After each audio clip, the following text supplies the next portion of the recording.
ఆదాని అంబానీల కోసమే మోదీ పనిచేస్తున్నారని, దేశంలో ప్రభుత్వ రంగ సంస్థలు బతకాలన్నా ఉద్యోగులు రావాలన్నా కాంగ్రెస్తోనే సాధ్యమని మంత్రి సీతక్క అన్నారు. ఫోన్ ట్యాపింగ్, లిక్కర్ స్కామ్లను పక్కదారి పట్టించేందుకు కేసీఆర్ ప్రయత్నాలు చేస్తున్నారని ఆమె ఆరోపించారు.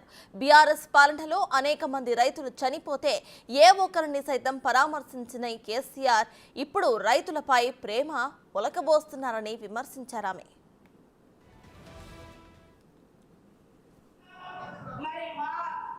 మా ఎన్నికలు జరిగినాయి, ఎమ్మెల్యే ఎన్నికలు. దానితో ఇవాళ రాష్ట్రంలో అధికారంలోకి వచ్చినాం. మరి ఇప్పుడు జరిగేది ఢిల్లీ ఎన్నికలు, ఆ తర్వాత వచ్చే ఎన్నికలు మీ ఎన్నికలు, ఢిల్లీ ఎన్నికలు. మరి ఈ ఢిల్లీ ఎన్నికలలో ఈ స్టేట్ మీద మీకు ఏదైనా భిన్నాభిప్రాయాలు ఉంటే ఉండొచ్చు, కానీ అక్కడ ఉన్నటువంటి రాహుల్ గాంధీ గారి మీద, అక్కడ ఉన్నటువంటి సోనియమ్మ మీద, అక్కడ ఉన్నటువంటి మల్లికార్జున ఖర్గే గారి మీద మాత్రం మనకి ఎలాంటి భిన్నాభిప్రాయాలు లేవు.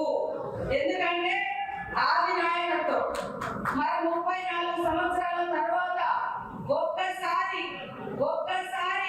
రాహుల్ గాంధీ గారికి, ఇందిరమ్మ కుటుంబానికి ప్రధానమంత్రిగా అయ్యేటువంటి అవకాశం రావాలంటే ఇక్కడ నుంచి మరి మన వంశీ లాంటి సోదరులు మన పార్లమెంట్ నుంచి భారీ మెజార్టీతో మనం గెలిపించి పంపడమే మన పార్టీకి ఇచ్చేటువంటి గొప్ప గౌరవం.